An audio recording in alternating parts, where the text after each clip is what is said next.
Jangan lupa untuk subscribe dan nyalakan lonceng notifikasinya.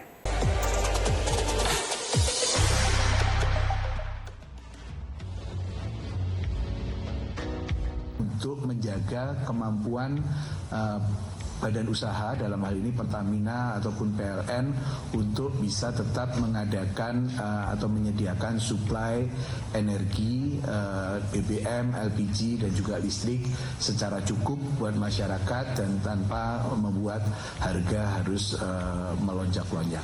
Ini yang akan terus kita pantau. Melakukan upaya pencegahan terjadinya penyalahgunaan bukan hanya BBM subsidi saja, tapi juga penyalahgunaan subsidi LPG yang mungkin setiap tahunnya meningkat. Hal ini tidak lepas daripada disparitas harga antara harga subsidi dan non subsidi.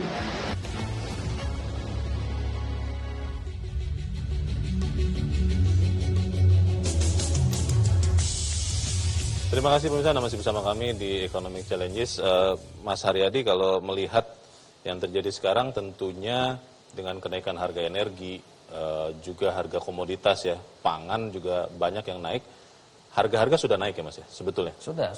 Dan kalau melihat besaran subsidi yang sekarang disiapkan pemerintah dan kompensasi, pengusaha punya keyakinan tidak bahwa anggaran ini akhirnya seperti tadi kata Mas Misbakun, bisa meredam laju inflasi ini, sehingga pengusaha bisa tidak buru-buru harus menaikkan harga barang. Jadi kalau kita melihatnya subsidinya subsidi energi ya Mas ya. Yeah. Subsidi energi ini apalagi tadi terbuka. Terbuka itu praktis semuanya itu kan menikmati.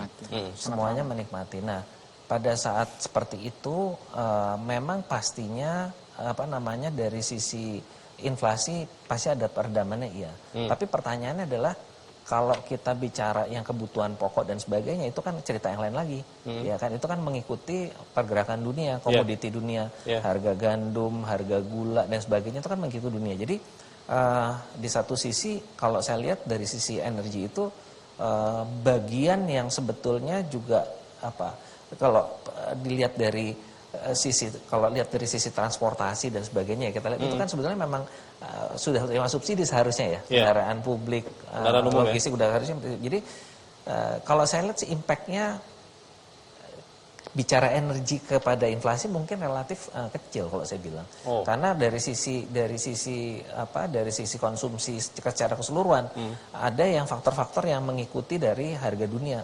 Nah itu yang masalah. Nah di sini sebetulnya kan BBM juga mengikuti harga dunia sebetulnya dari 63 barrel menjadi 102 barrel ya, US dollar per barrel. Nah ini juga tapi ini dilakukan intervensi dengan inflasi. Nah pertanyaannya sih sebenarnya gini Mas. Kalau ini terjadi dan kalau geopolitik dunia perang Ukraina terus-terusan masih belum selesai, sampai berapa? Tadi yang Mas Misbakun bilang, kekuatan daya dukung kita itu berapa itu juga harus diperhitungkan. Dan tahun depan ingat loh, 2003 udah tahun politik nih, ya kan kalau mau mengambil tindakan yang nggak populis hari ini, gitu. Hari ini harus mendingan gimana nih mau ambil pahitnya hari ini, tahun depan kita nggak gitu repot kita akhirnya tahun ini kita ambil yang enak-enak tapi tahun depan lebih nggak enak lagi. Jadi menurut Mas Haryadi sekarang yang dilakukan menambah 443 triliun itu tindakan populis? Kalau menurut saya pada saat ini ya, ini kalau hitung-hitungannya ya, hitung-hitungan karena kan tahun depan lebih berat lagi nih karena tahun politik kan. Jadi kalau sekarang menurut saya harus realistis juga dan sebaiknya kalaupun kompensasi itu kalau subsidi itu ya bicaranya lebih baik tertutup gitu, nggak terbuka. Walaupun pasti Pak Iskandar bilang wah kalau tertutup nanti susah nih ininya ya pengawasannya. Tapi ya itu kan pilihan ya. Baik. Gitu. Terima kasih Mas Haryadi. Saya ingin ke Mas Tauhid. Netral kan biasanya ya, karena pengusaha punya kepentingan, anggota dewan punya kepentingan, pemerintah juga. Kalau Anda melihatnya sebetulnya apakah memang besaran subsidi dan kompensasi energi ini tidak terhindarkan, harus sebesar ini, harus lebih besar lagi, atau seberapa lama kemudian ini harus dilakukan? Karena belum pernah ada orang yang berani mengatakan dan benar Rusia dan Ukraina berhenti berperang kapan gitu. Bagaimana? Yang kalau kita lihat ya besaran tambahan subsidi total 443 memang satu sejarah lah begitu, termasuk yang paling besar ya dibandingkan sebelum-sebelumnya. Dan ini dalam rangka tadi saya setuju bahwa ada sedikit populis di sini karena meredam inflasi memang dalam rangka menjaga momentum pemulihan ekonomi begitu. Tetapi memang kalau kita lihat ada beberapa yang sebenarnya kalau kita baca lebih detail, ada yang seharusnya bisa kita katakanlah pilah-pilah, misalnya di Pertalite begitu ya. Sebelumnya nggak ada cerita atau kompensasi begitu, atau muncul sekarang kan historinya bagaimana itu menjadi satu kompensasi, padahal ini tidak ada cerita dalam katakanlah akunnya di katakanlah Pertamina dan sebagainya. Karena Pertalite sekarang dijadikan bahan bakar penugasan itu ya? Benar, ya itu yang menurut saya akhirnya membuat ini menjadi tidak fair begitu. Apalagi bicara sasaran, jelas subsidi 3 kg gas itu udah 10 tahun lalu tertutup begitu, pengawasannya masih sama, berarti ada salah soal policy begitu. Nah ini yang saya kira menjadi dasar kenapa dari awal kita sekarang lagi pick kesalahan yang sama begitu. Pertama adalah ditumpuk dengan kurang bayar dan sebagainya, kita akhirnya sekarang panen dari kenaikan harga dari 63 menjadi 100 begitu. Tapi subsidi yang sebesar 400-an triliun ini memang tidak terelakkan kan? Ya menurut saya ya tidak harus sebesar itu begitu ya. Subsidi tetap diperlukan tapi tidak harus sebesar itu. Ini yang saya kira pertama kalau kita lihat ya sumbangan inflasi dari mana? Pangan itu apa? Beras begitu loh. Bukan yang lain gitu ya. BBM dalam pembentukan inflasi berapa persen sih? Nah itu yang harus dilihat begitu. Kedua apa misalnya rokok misalnya. Nah ini yang apa namanya yang dilihat ya. Tadi Pak Misbahun minyak goreng betul ya. Tapi kan kita nggak arah ke sana begitu. Jadi harus dilihat mana yang menyebabkan subsidi. Kenapa semua harus di apa namanya dalam satu keranjang. Problem pemerintah kurang bayar beberapa tahun kok dialihkan ke dalam skema yang sekarang. Sebaiknya seperti apa kalau menurut Anda? Ya menurut saya ya pertama ya kalau kita lihat harus kembalikan lagi ya. Kalau memang subsidi saja yang harus diberikan ya harus diletakkan pada nilai nominal yang tidak sebesar ini begitu. Yang kedua adalah ya biarkan pilihan bahwa pemerintah juga harus tegas. Siapa yang harus diberikan subsidi? Karena ini akan berulang meninak bobokan masyarakat bagi kami ya. Baik yang 3 kg, nanti Pertalite, karena apa? Tahun depan akan sangat sulit sekali. Pertama adalah ruang fiskal kita terbatas. Tahun depan kita harus bayar utang sekitar 400 sekian triliun. Sementara kita dibatasi defisit 2,9 itu sekitar 700 triliun. Karena kembali ke undang-undang sebelum COVID undang-undang dan itu kalau kita lihat ya sudah nggak ada bisa lagi tambahan subsidi. Sementara harga minyak masih tinggi sekitar 80 sampai 100. Nah itu yang pada akhirnya apa?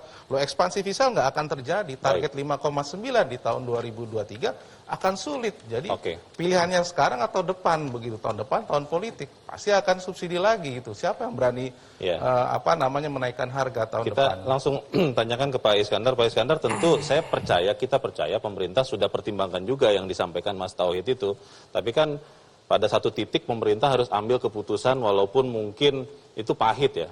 Bagaimana Pak Iskandar? Saya tetap mempercayai kebijakan yang sekarang itulah yang efektif. Pengamat sih boleh aja yang ngomong seperti itu ya. Itu kan haknya mereka. Ya. Bagus juga untuk mempertajam kita supaya kita lebih berhati-hati. Tadi saya tunjukkan, ini kan terakhir IMF itu melakukan survei di bulan Maret tadi Mas Leo ya. Dari 134 negara yang dia survei ya, itu menunjukkan mayoritas kebijakan yang efektif itu adalah dengan price freezing atau price subsidies berarti kan karena harganya tetap berarti kan dia harus menambah subsidi karena harga internasionalnya kan meningkat terus di dalam negerinya tetap. Kenapa seperti itu? Saya nggak mempercayai ini bukan populis. Saya termasuk yang mempercayai dalam hal kondisi terjadi disruption di dalam sisi supply, maka itu perlu didorong. Peranan pemerintah penting di dalam mendorong pemulihan ekonomi. Nggak ada sumber lain. Dalam kondisi global ini masing-masing negara berpikir menyelamatkan diri sendiri. Kalau nggak kita menyelamatkan sendiri, nggak bakal bangkit. Saya yakin nanti bisa dilihat sejarah bahwa kebijakan kita ini yang tepat gitu. Masalah nanti pemilu ke depan, saya pikir dengan bantalan yang besar pertumbuhan kita yang semakin bagus, apalagi nanti kan ada stimulus ya kan dengan adanya pilkada, pileg Pilpres itu ada 2024. stimulus baru Ya. kan gitu. Baik. Jadi ini ada bantalan baru untuk mendorong ekonomi. Oke. Begitu Mas Leo. Saya Baik. pikir itu. Masalahnya adalah kalau ini harus dilakukan pemberian subsidi yang meningkat, seberapa tahan kita semua, khususnya pemerintah, bisa menahan itu. Karena kalau kemudian ternyata perang Rusia-Ukraina itu berpanjang-panjang, seberapa kuat kita? Tetap bersama kami, Economic Challenge segera kembali.